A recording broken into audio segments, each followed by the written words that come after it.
Imagine que alguém que você ama, um pai, uma mãe, um filho, foi diagnosticado com uma doença rara que não tem cura e essa pessoa tem mais 3 anos de vida. Difícil, né?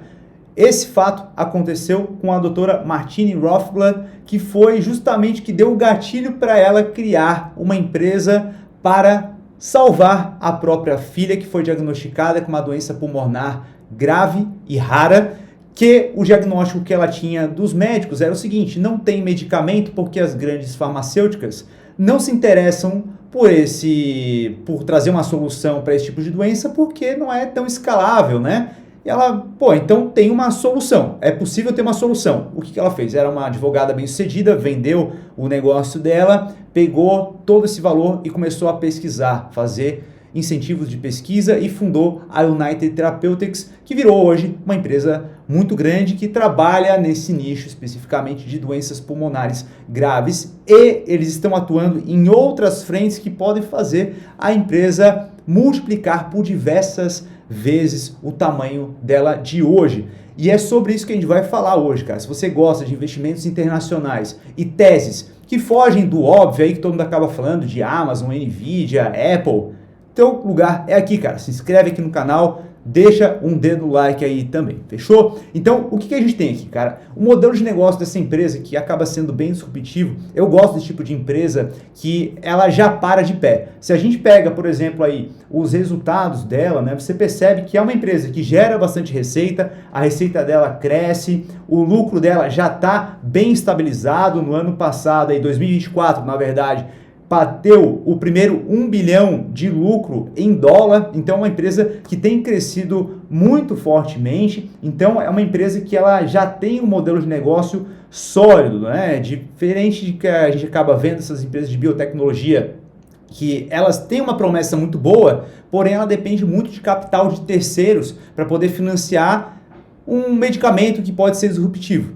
No caso da United Therapeutics, ele já tem um modelo de negócio sólido e eles têm outras linhas aqui que estão no forno para sair, que podem jogar a empresa para outro patamar, que é o que a gente vai entender aqui ao longo desse vídeo, tá?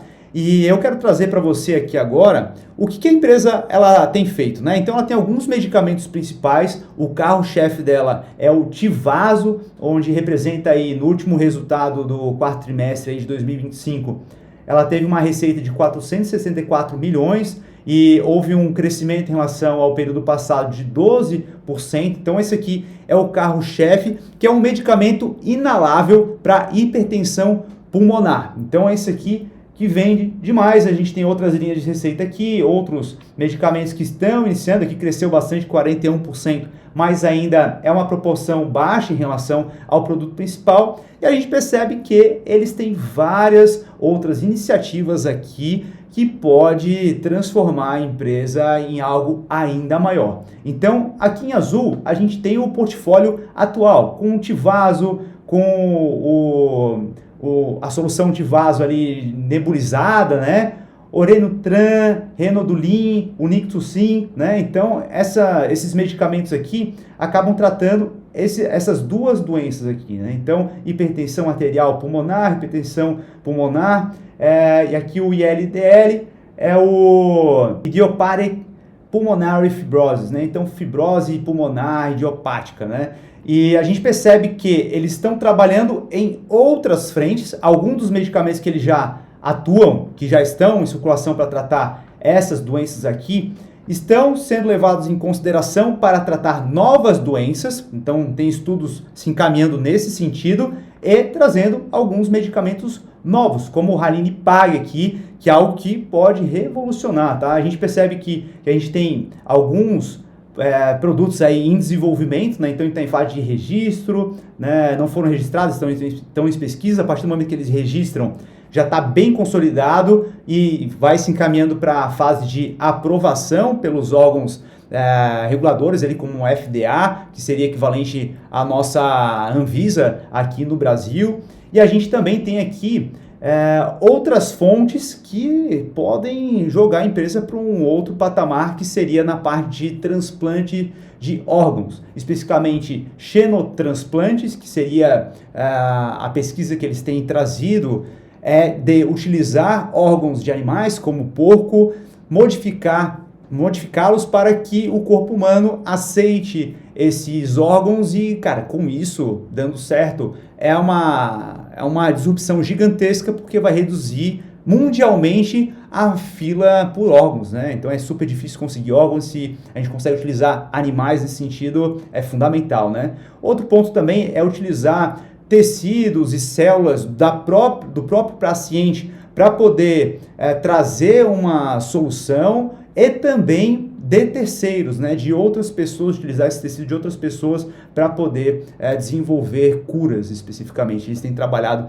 nesse sentido, tá? E no Halim Pay aqui, eu quero trazer aqui que eles têm avançado bem forte aqui nas pesquisas, porque eles tiveram ensaios clínicos ali bem satisfatórios, e isso pode jogar a empresa para um outro patamar, porque a solução é justamente pegar o Tivaso, que já é um produto que é o carro-chefe deles, e torná-lo ainda mais simples e potente. Então o Tivaso lá tem a parte de inalação e tudo mais, e com o Halim Pay aqui seria uma medicação única e mais potente, então acaba sendo mais acessível também. Isso aqui pode jogar para um outro patamar. E a gente percebe também que o próprio Tivaso aqui, ele tem sido testado de várias formas para um outro medicamento, que é um medicamento que a Johnson & Johnson acaba jogando no mercado, que é o Uptravi, e tem o potencial de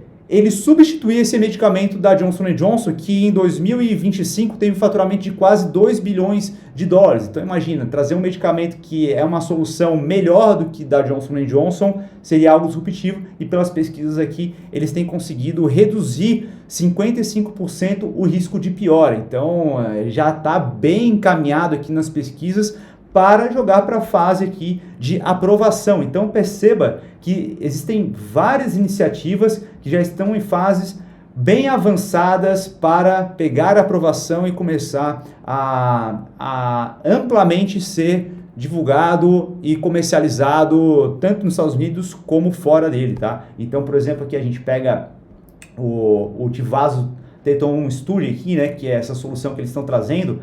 O mercado endereçável no mercado americano é de uma população de 100 mil pacientes, né? Então, é gente pra caramba somente no mercado americano. E o grande diferencial que a United Therapeutics acaba tendo é justamente esse ponto, que ela já tem um know-how bastante grande em relação a essas doenças mais raras pulmonares, e eles estão inseridos de uma forma que os grandes players não têm tanto interesse em entrar, porque é um business meio que pequeno para eles, e ele já tem um know-how bastante grande de como fazer, né? E em relação ao mercado endereçável aqui do Halim Pay aqui, a gente percebe que no mercado americano tem uma população endereçável de 50 mil pacientes somente no mercado americano, né? Então, cara, a empresa ela tá engatilhada para multiplicar por diversas vezes caso todas essas soluções aqui acabem dando certo, tá?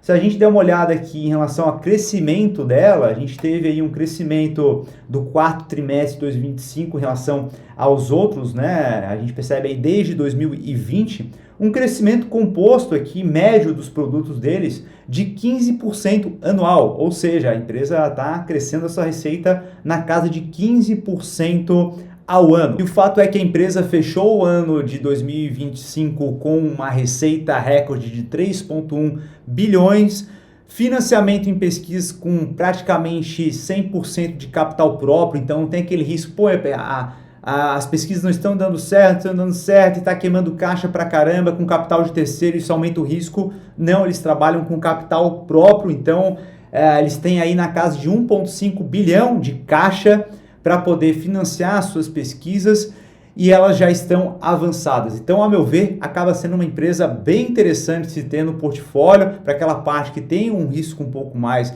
adicional, né? Não é aquela empresa core, né? Porém é uma empresa satélite que ela é robusta e deve continuar crescendo nos próximos anos. Agora eu quero saber a sua opinião, cara. Você curtiu essa empresa que eu trouxe aqui? Você quer outras empresas que não estão no radar da maior parte dos investidores? Comenta aqui embaixo se você curtiu esse vídeo, se você quer mais vídeos como esse daqui. Se você curtiu, deixa um dedo no like e se inscreve no canal. Fechado, meu amigo? Te vejo no próximo vídeo. Um abraço, tchau!